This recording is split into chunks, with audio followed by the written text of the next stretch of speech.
giải mã chiến thuật, nhận định thần thánh. Welcome to Onivia Highlights. These are the best highlights from the LCK Spring 2025. Disengage. But there is also not really a great way to reliably lock down Smash as Lahan's and Gideon. Right. Yep, they're looking for an angle here as Smash could be the target. There's the headbutt, double pulverized from Lahans as Gio just not really able to do anything because Ona's making his way forward. He picks up a Poppy and looks to see whether he can get rid of him, and there is first blood, and it goes to the Zeri. Flash forward here from Ona. They are not done yet. But actually they are, because Nongshim will make it to their turret still. The push is going to... A Zeri is always hard. Smash also has Ghost, so between Ghost and Heal, even with the double knock-up, not quite going to be in range. Just another attempt at the play. We're going for it one more time. That's another double pulverize, getting the flash this time out of Smash. That's good. Good play. Yeah, well played. Gio has not been hitting these arrows, as Doran might be in trouble again. Yeah, doesn't have flash this time around, so he's just going to get booped around like a ragdoll, and Gideon going to help Kingen grab his first kill of the game. And he'll get some plates for his trouble as well. They're answered. First Dragon hasn't even been looked at here 10 minutes into the game, as Kingen is just wandering around being frustrating. Ona making his way in though, as Doran kind of giving it away. Misses the last needlework there, as we can see. So Kingen missing Kingen. All right, he's feeling pretty safe. Does have the flash, elects not to use it as he does then jump over, but the seismic shove comes in, and of course he is just going to die. T1, with the help of Faker, are able to grab their second. Big mistake there by... That's what Jisun has. Yeah, that doesn't surprise me. Nope. She is also always in our heads telling us what's going on. As the first Dragon of the game taken, again, I think the matchup is really rough.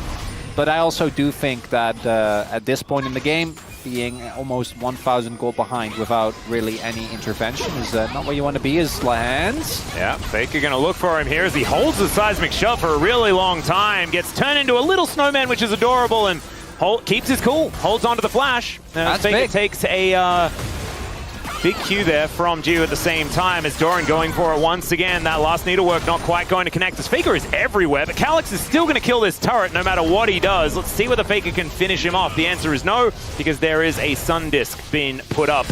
The objective first is a really big deal. Look at the zone control to come through here, but there's no Leandris yet on Calyx, so he doesn't really bother Owner too much. Yep, and you've got Gio now positioned in the mid lane. Doran on a flank angle as the rest of Nongshim just going to move down to welcome him to this fight. It might give Owner a bit of an angle here, as Shock Blast will be avoided. The rest of T1 just not wanting to overextend. The ebb and flow here as Calyx looks for a flank angle. He is spotted, and remember, there are rocks, so he can't just use that shifting sands with impunity. Gio now continuing to get some control here as Smash comes down to collect the wave. And Nongshim still holding on to this one, but it should be a 50-50 as he just gets rid of him.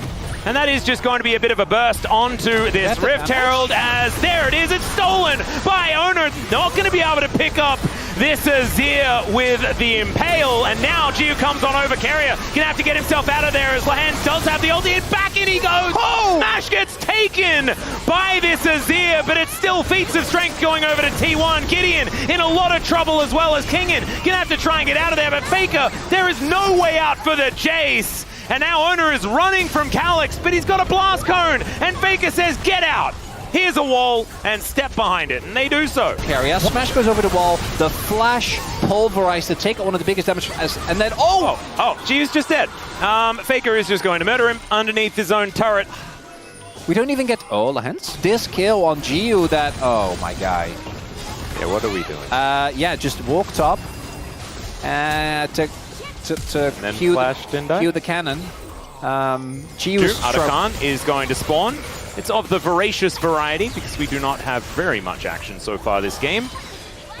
And Lahans is going to have his back stopped, and maybe he is just dead. He does have his ultimate, so it might be that one that needs to be pressed first, but he doesn't even want to do that. I feel like he should have. Yeah, I'm going to say that was an unforced error. Now in this area, and now with the Leandris, they have a lot of DPS to try and take this one down as well. No vision given over. As Gideon has his ult. A teleport coming in from the Gwen as Lahans gets on top of Smash. The heroic charge comes down, and that is a piercing arrow to execute the Zeri. They're now losing so much of their DPS in this fight.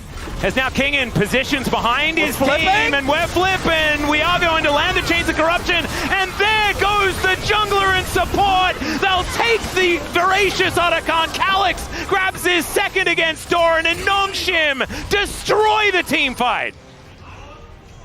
All part of Lahenz's long-term plans, Atlas. Oh, there it is. Bait them into a false sense of security by dying. Then make sure that they go up the... As Gideon's going to have to flash to get out of the way of that one. Activating Hex Flash may be a positive. Now Doran gets into the mist. I don't know about this one as they evict the jungler. And Gideon is just going to say, that is time for us to take the outer turret. That was actually really funny. So Doran used the mist, so I could see a scenario where they don't really use the range to the maximum potential, just kind of run in. But they do get the dragon, and that's a really big deal. Yep. I think the thing that's impressed me the most is how they've shut down Doran so effectively. Even there is some vision here for T1, but they're just over the wall. They're not clued into this at all. Yep. You don't see any pings. It's a T1 Baron! And they're getting T1'd! Oh, look at all of the vision that they avoided. It's gone! It's just gone. It's just gone. They are masterminds. They are using T1's strategies against them. Now they're going to get the idea of what's going on, but there goes the Baron, and Lahan says, Owner, get the heck out of here. They might lose their Alistair, but I don't think they're too worried about that one, as goodbye Gwen. And the Impale is going to skewer him, but I mean, you can eat a kebab, but you're not going to win this game. I got to stop making the steak references. I really do. I just needed the second to parse that one. I'm like, what? Kebabs? What? That's too expensive for a kebab, okay? Are you giving up a Baron? That's not worth. That's the Wagyu kebab right there. But yeah, no, top side. Ooh. And as you highlighted, I do think that we talked a lot about Faker Dust. I think this game he has been having a great impact on Talia. A lot of impact in side lanes, looking a lot cleaner. They're getting engaged on. There's a free double pulverize there as Doran pulls himself over. Seismic Shot doesn't get Gideon over the wall as he flashes away. Some knockouts coming on through here as Smash has already grabbed a kill, and Ona, he comes on in, but Lahenz has got an unbreakable will, and he's basically immortal. Kingen gonna take down the Scorpion and gets rid of Smash. Still, they're able to take down this Jason. Every kill that T1 gets is worth so much more because they're getting rid of the Barons. It means that locking in Kingen means that he ends up dying. I think Calyx was actually looking for more there. Whoa! Gio, what are we doing? We are baiting out the enemy team as they push Owner in. It's a trap! Billy's looking for Gio, and maybe this is why Gio is playing like a plastic bag for the early game, to set up for the greatest bait of all time.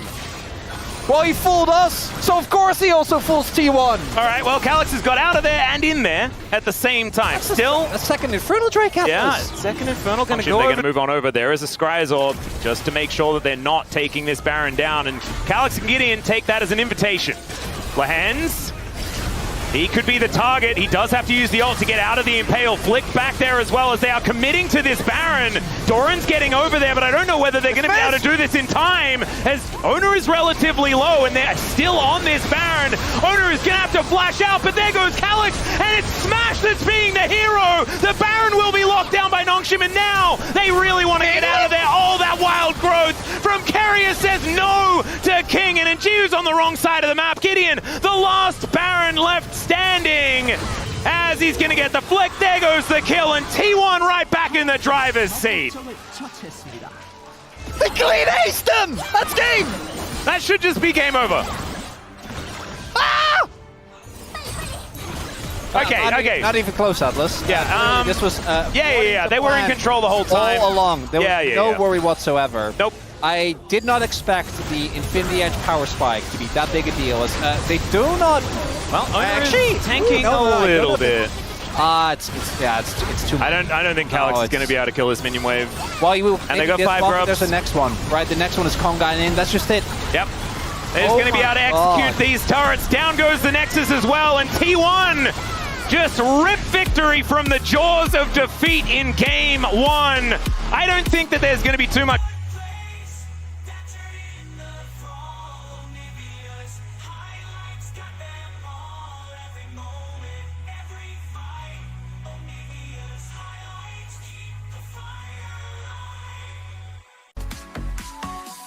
TD88 VIP.live, một nơi trải nghiệm đỉnh cao dành cho những người dẫn đầu.